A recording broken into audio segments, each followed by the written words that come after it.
최경환은 입이 싸. 글쎄, 저 녹취록엔 도대체 얼마만큼의 우리가 상상할 수 없을 만큼의 또 무엇이 있을까요? 방금 전에 화면으로 만나보셨던 것처럼 정호성 전 비서관이 헌법재판소 증인으로 출석했는데 오늘도 녹취록 공방이 이어지겠죠. 그 전에 한 언론사의 보도 내용 중에 하나가 바로 최경환 의원과 관련된 얘기입니다. 지금 화면에 보시는 게 정호성 전 비서관이 호송차에서 내린 헌법재판소 모습이었고요. 민영선 선생님, 아니요, 민영선 선생님 말고 네 분 다 저거 같이 보시죠. 최경환 의원이 저 두 사람의 녹취록에 언급이 돼 있어요. 민영선 선생님. 예. 전 뭐 내용도 내용이지만 최순실 씨는 다 뭐 아는, 최경환이는 다 뭐 이렇게 부르네요, 일단. 두 분이 참 요즘 그 최순실 씨의 많은 녹취록이 나오고 정호성 비서관하고 어저께 우리가 또 방송했습니다만 2년 동안 2,000번이 넘을 정도로 문자하고 통화하고 이렇게 하면서 결국에는 정호성이 공식 대통령은 박근혜 대통령, 그다음에 개인 사설 대통령은 최순실 씨 이렇게 되지 않았나 할 정도로 두 분이 이제 그 정호성 씨가 한 분은 공식 대통령, 한 분은 사설 대통령으로 생각하지 않나 했는데 예. 두 분이 이게 박근혜 대통령하고 최순실 씨가 그 얘기 나눌 적에는 아마 진짜로 이렇게 속 얘기를 했나 봐요. 그래서 박근혜 대통령이 보통 얘기를 할 적에는 굉장히 함부로 이렇게 해라도 하지 않고 말도 놓지 않고 좀 근엄하고 하는데 최순실 씨하고 얘기할 적에는 최경환 그 사람 입이 싸다고 이렇게 할 정도 되니까 참 이 두 사람은 굉장히 터놓고 얘기를 했구나. 저는 그걸 알 수 있었어. 예, 그런데 최경환 의원 하면 뭐 진박 감별사 이런 별칭이 붙었었는데 네. 뭐 박 대통령이 너무 입이 싸다 이렇게 평가를 하는 거 보면 좀 의외기도 한 것 같아요. 네, 저는 솔직히 그 녹취록 공개되고 난 다음에 굉장히 좀 의외였는데요. 모든 국민들이 다 아는 사실 아니겠습니까? 아베노믹스처럼 대통령의 정책, 경제 정책에 대해서 노믹스라는 단어를 이제 보통 붙이는데 초이노믹스라고 경제부총리가 이름을 붙여가지고 할 정도로 박근혜 그렇죠. 대통령 경제정책을 주물럭했다 뭐 이런 얘기까지 나오는데 사실은 그게 아니었을 수도 있겠다 이런 생각을 하게 되면서 뒤통수를 맞은 느낌이에요. 에이, 설마요? 그것도 초이노믹스죠.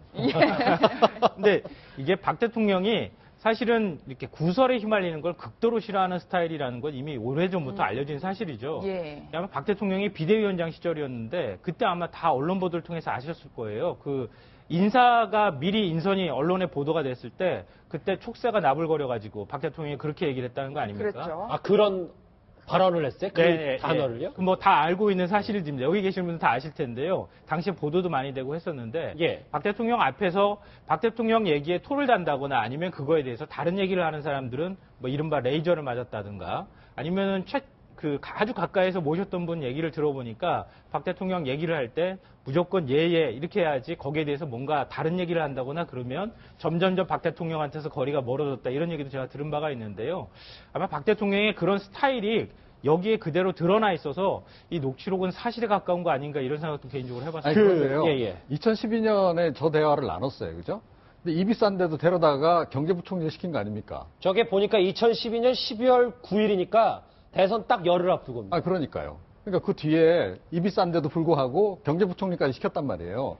왜 시켰겠습니까? 입이 싼데 그래도 돌쇠처럼 일은 잘해. 내지는 돌쇠처럼 내 호위무사는 철저하게 잘해줘. 그래서 데려다 쓴 거죠. 다만 근데 사실은 저 표현을 근데 보면서 저 대화 내용을 보면서 제가 참 약간 좀 묘한 기분이 드는 것이 최순실 씨가 차 타고 다니면서 그 어머니하고 통화하는 과정에서 했다는 얘기 있잖아요. 지가 공주인 줄 아나 봐. 그런 맥락하고 똑같은 비슷한 맥락의 대화 내용이다. 그래서 저 최순실 씨에 대해서 박근혜 대통령이 저 때라도 좀 제대로 판단을 좀 내렸더라면 참 좋았을 텐데 정말 아쉽습니다. 저 녹취록이 공개가 되기까지 저희는 이 최경환 의원이 말씀드린 것처럼 친박의 핵심 측근이라고 알고 있었는데 조금 아닐 수도 있다는 생각이 잠시 드네요. 최경환 의원의 과거 목소리 한번 들어보실까요? 국무회의 할 때 그런 호소하시면서요. 할 때 제가 진짜 조마조마합니다. 혹시 저러다가 우실까봐. 정말로. 우리 위원장은. 그래가지고 하도 답답해가지고 내각에 있던 사람이 내라도 국회에 들어가서 도와줘야 되겠다. 이 하고 나와서 쫓아다니는데 그 사람들을 무슨 진실한 사람이 뭐 진박이니 뭐니 이렇게 비아냥거리고 조롱해서 되겠습니까 여러분? 일단 저 녹취록만 보면 녹취록과 저 인터뷰 내용만 보면 다 부메랑이 되는 것도 같은데, 근데 최경환 의원은 최순실은 한 번도 본 적이 없다고 정말 선을 그었었거든요. 그랬죠. 그런데 예. 최순실 씨는 최경환이는 이라고 얘기했다. 이제 뭐 누가 보고 알고 뭐고가 이제 벌써 중요하지 않아졌지만 어떻게 보십니까, 최 변호사님? 그렇습니다. 사실 제가 확인해 봤더니만 최경환 의원이 55년생, 최순실 씨가 56년생. 예. 최순실 씨가 한 살 어리더라고요. 오빠를 최경환이가 이렇게 한다라고 할 정도라고 하면은 그 관계를 좀 미루어 짐작할 수 있는 관계가 될 것 같은데요. 물론 뭐 개인적으로 얘기하는 것 중에 뭐 오빠건 뭐 호칭이건 뺄 수는 있습니다만 전체 대화 내용을 봤을 때는 최경환 정도 되는 진박조차도 사실은 본인 아래쪽으로 보는 그런 나름대로 흐름을 볼 수 있고, 그 얘기는 뭐냐면은 최순실과 최순실은 알고 있는 듯한 느낌이 상당히 들지 않습니까? 그런데 최경환 씨는 그 의원 같은 경우에는 그 페이스북에 내가 최순실의 남자라고 하는데 나는 알지도 못한다, 이렇게 얘기를 하고 있습니다. 물론 이분들이 또 뭐 증언하고 할 일은 없겠습니다만 전체적인 흐름을 봤을 때 최경환 의원도 이런 식으로 발뺌하는 거 사실 국민들이 보기에는 이 또한 진실하다라고 볼 수 있을지에는 의문이다, 이렇게밖에 볼 수 없을 것 같습니다. 예, 민 원장님 지금 예. 녹취록이 언론에 한 개, 두 개씩 공개가 되고 있는데 아직도 공개되지 않은 핵폭탄급 녹취록이 남아 있을까요? 근데 뭐 남아 있을 수도 있다고 보는데요. 결국에 제가 보기에는 검찰이든 특검이든지 간에 어느 정도 이제 그 수사에 도움이 되게 하기 위해서 살짝 이제 그 국민들한테 좀 알려주는 그런 과정은 이미 다 끝났지 않았냐. 그래서 이 정도면은 아주 중요한 건 다 나왔다. 그러니까 가장 중요한 그 최순실의 우리가 국민들이 상상도 못할 국정농단, 그리고 그 박근혜 대통령의 그 최순실을 통한 K미르재단의 모금이나 운영 문제라든지 여러 가지 이 부분에 있어서 또 이제 그 최순실 씨하고 이 정호성 비서관하고의 서로 연락 관계, 이런 부분에 있어서는 중요한 건 가장 다 나와서 이미 정치적으로 탄핵이 돼 있지만은 법리적으로도 탄핵에 또 실정법상 사법 처리를 할 수 있는 그런 정도는 이제쯤은 다 나오지 않은가, 저는 그렇게 조심스럽게 생각해 봅니다. 이종호 네, 박사님. 생각은 근데, 예. 뭐 좀 더 있을 것 같아요. 그러니까 이 검사들이 이거 녹취록 듣고 그 얘기를 했다는 거 아닙니까? 이게 촛불이 횃불이 될 거다. 그러니까 지금까지 나온 거 언론 보도도 물론 이제 그 놀라운 내용이 많긴 하나, 뭐 그동안에 이제 알려진 최순실 씨와 박근혜 대통령의 관계를 우리가 미뤄짐작하게 할 만한 그런 거 이상의 뭔가 특별히 이렇게 휘발성이 강한 그런 것이 있었다라고 저는 보진 않아요. 이번 내용도 마찬가지죠. 자, 그런 점에서 제가 보기엔 뭔가 더 있다. 사실 뭐 아마- 최경환 의원 뭐 입이 싸다고 하는 발언이 국정농단의 본질은 또 아니니까요. 그렇죠. 일단. 예. 그렇기도 하고. 그래서 제가 보기에는 뭔가 더 있는데 아마 그거를 지금 시점에서 참 공개하기에는 제가 보기에는 뭐 굉장히 인신공격을 유발하는 그런 내용도 굉장히 많을 거라고 저는 생각이 돼요. 그래서 아마 참아 못하는 게 아닐까 그렇게 추정을 해봅니다. 아마 10년이나 20년쯤 지나면 이제는 말할 수 있다. 다 얘기가 되겠죠. 근데 저 녹취록 잠깐 정리해보면, 정리할게요. 하고 넘어갈 텐데, 뭐 더 있을지 모르겠지만, 김성환 평론가님. 네. 이게, 어쨌든 대통령은 진짜 진한 속내는 최순실 씨에게 그냥 툭툭 다 던진 건 맞는 것 같아요. 네, 맞습니다. 전 이제 요 녹취록 내용을 들으면서 가장 먼저 떠오른 생각이 박근혜 대통령 대리인 측에서 주장을 해왔던 게 최순실과 박 대통령의 관계를, 특히 최순실을 이 키친 캐비넷이라고 표현을 했어요. 예. 그렇죠? 키친 캐비넷이라고 하는 그 용어 정의를 두고 뭐 엄청나게 많은 사람들이 이제 논란을 불러일으켰는데, 예. 키친 캐비넷이라는 그런 존재가 이런 대화를 하는 게 키친 캐비넷이었구나, 박근혜 대통령한테는. 예. 이런 생각을 했는데요. 그러니까 키친 캐비넷이라고 하는 게 이른바 이제 대통령의 지인을 통해서 국정에 관해서 좀 뭔가 조언을 받고 이제 이런 관계들을 얘기하는 거 아니겠습니까? 예. 그런데 그런 게 아니라 최순실을 통해서 그러니까 누구는 입이 싸고 누구는 어떻고 이런 얘기들을 하고 아니에요라고 말하면 박 대통령이 수용을 예를 들어서 했다거나 이렇게 돼버리면 그거는 키친 캐비넷의 역할이 아니라 그냥 그야말로 사인이 국정에 관여하는 게 되겠죠. 그 경계선에서 박 대통령이 계속 움직였던 거 아닌가 이런 생각이 들었습니다. 근데 또 묘한 게요. 이게 말이 씨가 된다고 최경환은 입이 싸서 정만 들고 다녀. 저 때 판단을 굉장히 정확하게 한 것 같아요. 제가 보기에는. 그랬으면 무슨 말씀 하시고 싶은 겁니까? 그러니까 아니 최경환 의원이 결국 지난해 그 총선 과정에서 진박 마케팅을 해가지고 적 잔뜩 만들고 결국 그 총선도 망친 거 아닙니까? 그러니까 그때 상황 인식이 굉장히 정확했던 것 같고 그렇다면 그것에 따라서 이 처방도 정확하게 내렸어야 되는데 처방은 좀 제대로 못 내린 거죠. 결과적으로 보면. 알겠습니다. 지금 이제 1시 59분인데 2시까지 1분 남았죠.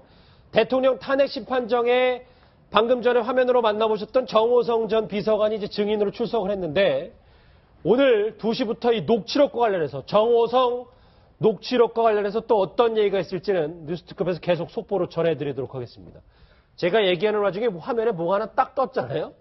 저게 뭐냐면 이제는 뭐 지명수배는 다 시민들이 하는 것 같습니다. 벌써 우병우 전 수석에 이어서 이번에는 안봉근 이재만을 찾아라 전단지 등장했는데 저것 최 변호사님 그냥 웃고만 넘어갈 수가 없는 게 실효성을 좀 발휘해야 되는 거 아닙니까? 저 어떻게 보세요? 네, 위를 좀 보여주시면 좋겠는데요. 문고리를 찾습니다. 옆에 보면은 진짜 문고리를 이렇게 그려놨는 게 보이는데요. 참 재치는 있다 이렇게 보입니다. 사실 지난번 같은 경우에도 우병우 수석 같은 경우에도 처음에 한 전 의원이 100만 원을 했더니만 나중에 돈이 모여서 한 1,500만 원 정도 되니까 이 우병우 수석이 걸어 나왔었지 않습니까?